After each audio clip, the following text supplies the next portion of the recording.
Oi, eu sou a Monalisa Perrone e esse é o Item Mais da CNN.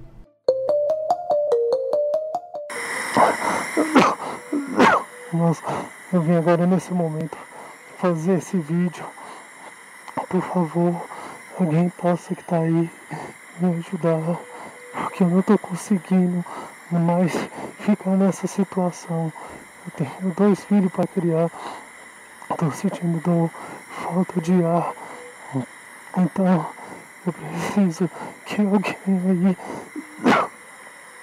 possa me ajudar, por favor. Eu tenho medo de ser entubado, de morrer.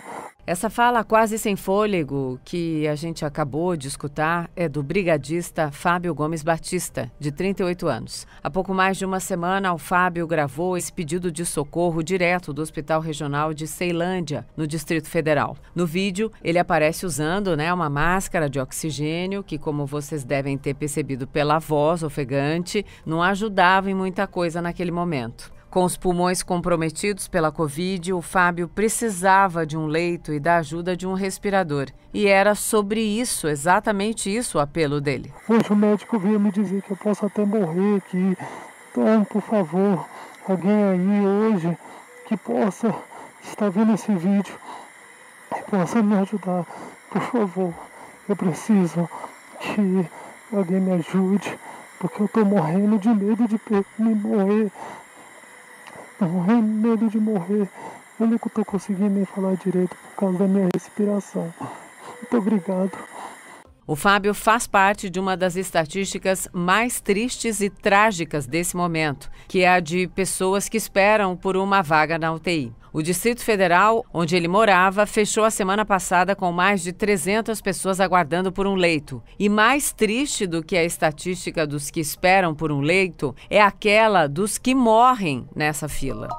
E a gente tem também, na Grande São Paulo, uma ocupação acima de 90%. E aí as pessoas falam, mas tem 10% ainda. Que os médicos e especialistas que nós consultamos dizem que quando você tem acima de 90%, você não tem espaço para a rotatividade dos pacientes, porque eles ficam muito tempo ocupando uma UTI. Então isso sim já é considerado um colapso. Só que mesmo diante desse colapso anunciado não só em São Paulo, mas em outras partes do país, com gente poderosa, inclusive, não conseguindo vaga, a gente não vê um plano alinhado entre estados, municípios e o governo federal ainda. Uma crise do tamanho como essa que a gente está vivendo, ela se espalha por todos os lados. E é o que aconteceu hoje. A crise da pandemia piorou com os relatos de pessoas morrendo na fila, à espera de atendimento, isso em São Paulo. Os alertas para falta de medicamentos para quem está internado em UTIs se acumulam e são levados com urgência por prefeitos ao governo federal.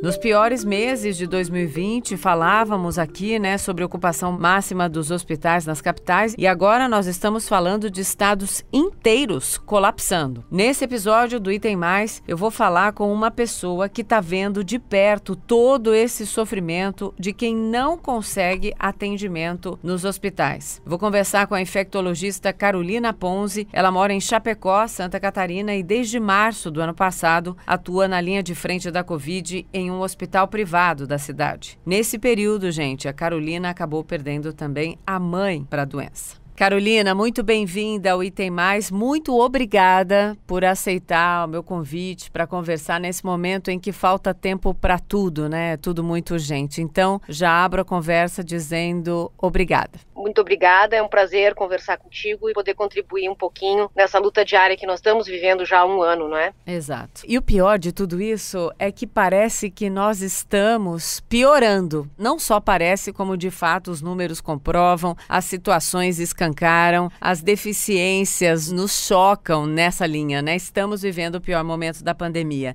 Então, Carolina, eu queria começar essa conversa perguntando para você como é que está a situação do hospital onde você trabalha, Um hospital particular. Eu queria saber como está a ocupação dos leitos, como está essa espera que para tanta gente tem sido tão sofrida, em alguns casos até fatal. Nós tivemos, Monalisa, algumas semanas de caos, de colapso na cidade de Chapecó como um todo, inclusive no hospital privado. com necessidade de abertura de leitos de UTI, uma velocidade ímpar, que nunca jamais se imaginou que pudesse se montar um leito de terapia intensiva com tanta rapidez. Eu trabalho há 11 anos nessa cooperativa médica e nesse hospital. Eu nunca havia presenciado pacientes precisando internar, aguardando em pronto atendimento, aguardando transferência para outros estados, porque no estado de Santa Catarina não havia mais leitos, principalmente leitos de terapia intensiva. Na cidade como um todo, vivenciamos pacientes entubados em unidades básicas de saúde, em unidades de pronto atendimento. O teatro da cidade, o centro de eventos, teve que ser transformado em um hospital com leitos de UTI ou de terapia semi-intensiva montados rapidamente naquele local para poder oferecer um tratamento um pouquinho melhor para esses pacientes que estavam aguardando os leitos em unidades de pronto atendimento. Então, eu tenho 23 anos de formada, eu sou infectologista há 20 anos e eu nunca vivenciei, quando nós tivemos a pandemia de gripe A em 2009, eu nunca vivenciei nada parecido, nem do ponto de vista de volume de trabalho de toda a equipe assistencial, não só médico, né, como a sensação de impotência de você saber o que pode ser feito para aquele paciente, o que pode muitas vezes determinar a sobrevivência dele ou não, e você não conseguir por falta de recurso, por falta de leito, por excesso de pacientes. É uma situação ao mesmo tempo desafiadora, mas muito triste, muito complicada. Sim, acredito que desde que você começou a atuar na medicina, nunca foi tão difícil assim? Ou estou equivocada? Não, eu nunca vivenciei isso. Me formei em 1998. A gente brinca, né, que médico residente é o médico que mais trabalha, né? Ele chama residente porque praticamente reside no hospital, né? O primeiro a chegar e o último a sair. Desde a minha época de residência médica, eu não vivia tamanho, volume de pacientes. E não só no hospital, Mona Lisa, aumentou muito também a demanda em consultório e nas unidades básicas de saúde, e nas unidades de pronto atendimento. E nós vemos colegas médicos de outras especialidades, inclusive especialidades cirúrgicas, ortopedia, cirurgia plástica, ajudando a cuidar de paciente internado, ajudando a atender pronto atendimento, porque não se estava mais dando conta. Me explica algo que para mim ainda não está muito claro, mesmo conversando com tantos especialistas, tanto aqui no podcast, Carolina, quanto na TV. Qual é o critério exato de prioridade ali, o protocolo, para determinar, então, prioridade de internação? Eu já ouvi alguns dizendo que são os mais urgentes, os outros que têm mais chances de viver, mas há tantas dúvidas em relação à Covid. Eu queria entender melhor com você como é que isso se dá ali em questão de minutos, né? Exato. Bom, a Associação de Medicina Intensiva do Brasil, a AMIB, ela tem critérios de priorização de quem vai internar primeiro na UTI, né? Quem tem a prioridade para internar numa UTI. Eu tenho 3 pacientes e um leito disponível, então se prioriza esses pacientes de acordo com as doenças prévias que ele tem, idade, gravidade, e quando a gente olha para doenças prévias, a gente mais ou menos entende, esse paciente tem mais chance do que aquele de ter um desfecho mais favorável. Até aí tudo bem. O problema é quando você tem 3 pacientes com as mesmas chances. Quando você tem, por exemplo, 3 jovens de 25 anos sem doença nenhuma, os 3 graves, com comprometimento pulmonar maior que 80%, e você tem um respirador. Essa é a escolha que muitos colegas, eu pessoalmente não precisei fazer, mas muitos colegas precisaram fazer e estão precisando fazer. E isso é muito triste, porque nós fomos treinados para salvar vidas, nós fomos treinados para dar o tratamento correto para o paciente. E muitas vezes a gente não consegue. Então, quando se compara um cenário de guerra, nós no Brasil nunca vivemos uma guerra, a minha geração, a tua geração nunca viveu guerra, né? A gente imagina que seja assim, né? Uma trincheira de batalha. E eu acho que é uma boa comparação, porque você tá lá, você precisa tratar daquelas pessoas da melhor maneira possível e muitas vezes você sabe que não tá dando o melhor porque falta espaço. 2 corpos não ocupam o mesmo lugar no espaço. Falta espaço, falta insumos, falta equipamentos, falta pessoas. Então isso é muito angustiante. Sem dúvida. Carol, no fim da semana passada, a gente noticiou bastante aqui na CNN aquela questão em mais de 10 estados faltando equipamentos básicos, né, o kit intubação. E os relatos das autoridades, dos médicos, são absolutamente chocantes, né? É sem aquele anestésico muscular, é sem o equipamento correto. Se isso não chegar, no máximo, em 20 dias no nosso país, nós vamos voltar para práticas da Idade Média. E eu queria te perguntar como é que isso afeta, para mim foi a pior descrição da pandemia inteira, a pior situação que eu fui obrigada a vislumbrar. Eu quero saber para vocês como é que tá isso, como é que é viver isso aí no dia a dia? Nós aqui em Chapecó ainda não temos esse desabastecimento, mas é fato, né? Se a pandemia, se o número de internações hospitalares continuar como está no Brasil inteiro, os recursos eles são finitos. Mesmo que sejam recursos de medicamento, eles são finitos. Tem alguns laboratórios, inclusive, já noticiando o desabastecimento de determinadas medicações que são usadas para pacientes muito específicos, enfim, numa fase muito específica da Covid, anti-inflamatórios muito potentes. Mas realmente, assim, o paciente com Covid-19, ele já é um paciente muito difícil de manejar a ventilação mecânica dele. O que é isso? Quando você entuba o paciente, coloca na máquina para respirar, o jeito que você precisa programar a máquina para fazer o trabalho por esse paciente é muito difícil, não é qualquer pneumonia, é uma pneumonia difícil de manejar do ponto de vista de ventilação mecânica. Se esse paciente não tiver muito bem sedado e paralisado, que é o que o bloqueador neuromuscular faz, você não consegue ventilar, ele começa a brigar com o ventilador, ele começa a competir com o ventilador. Ora, o paciente já não tem pulmão para fazer troca gasosa adequada. Se ele ainda for brigar com a máquina, porque é desconfortável, né, Mona Lisa, você ter um tubo na boca, né, você tá todo invadido, um monte de sons diferentes, várias pessoas manipulando seu corpo, a pessoa precisa estar sedada. Se não tiver bloqueador neuromuscular, para paralisar completamente, para a máquina poder trabalhar de maneira adequada, realmente as coisas ficam muito mais difíceis. E quando se fala que se volta a séculos atrás, é séculos onde a gente tinha clorofórmio para sedar as pessoas, né? A gente não vai chegar no clorofórmio, óbvio, né? Não é isso. Mas vai dificultar muito o trabalho dos colegas intensivistas nesse aspecto, se nós tivermos desabastecimento destas drogas. É inacreditável, né? Mas é importante, a gente tem que falar sobre isso. É duro demais, mas a gente tem que estar aqui trazendo todos os dias, sim, o que está faltando, o que está acontecendo, porque não dá para nós, né, jornalistas, e vocês também, que estão aí na linha de frente, para a gente olhar apenas para a contabilidade, né? A contabilidade de quem morreu, de quem sobreviveu, do número de casos, isso é só a pontinha do iceberg. Você concorda comigo ou não, Carolina? Eu concordo. Cada número tem um nome, Mona Lisa. Cada número que interna, cada número que morre, cada número que se salva da Covid tem um nome, tem uma família. Cada número tem um médico e tem um enfermeiro e um técnico de enfermagem, um fisioterapeuta que cuidou dessa pessoa. E quando você tem muitos óbitos pela mesma doença, isso acaba causando um burnout na equipe, uma tristeza, cansaço, porque nós estamos trabalhando desde março de 2020 com isso, todos os dias. E quando a gente acha que a coisa vai começar a melhorar, a coisa piora, né? Porque, além de tudo, além da dificuldade de insumos, além de estar lidando com uma doença que é muito traiçoeira, que ela é muito imprevisível, né?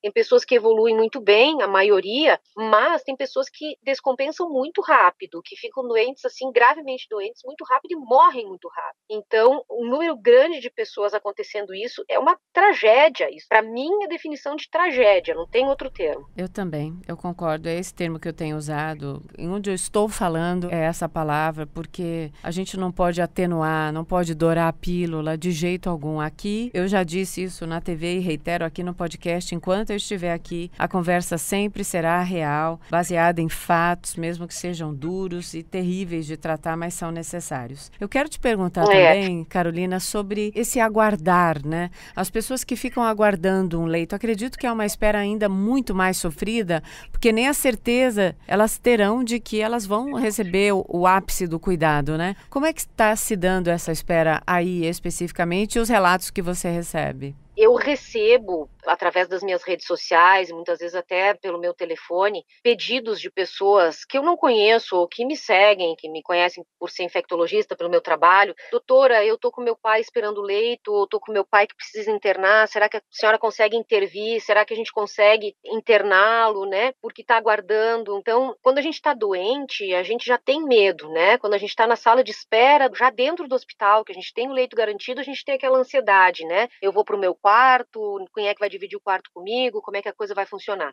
Agora, você imagina você estar doente de Covid-19, você é bombardeado de informação por todos os lados, informações, na sua imensa maioria, ruins e pessimistas, né? Televisão, rádio, mídia social, jornal, não se fala em outra coisa, e tem que falar mesmo, né? Mas você é personagem daquilo. E aí está sendo noticiado e você é aquela pessoa que está esperando o leito. Eu não consigo dimensionar a angústia e o medo que essas pessoas sentem de saber, será que eu aguento até chegar a minha vez, né? Ou será que a minha mãe vai aguentar até chegar a vez dela? Será que não vai ser tarde demais, né? Então, eu acho que isso é de uma crueldade, né? Porque todo mundo quer viver, todo mundo quer que seu familiar viva, que tenha um bom desfecho, né? Que volte para casa. E se for para falecer, né? Doenças matam, ok? Mas se for para falecer, que tenha essa morte de uma maneira digna e bem assistida. Esta espera, ela deve ser, se para nós médicos é difícil, tem tantos pacientes aguardando, precisa pedir regulação para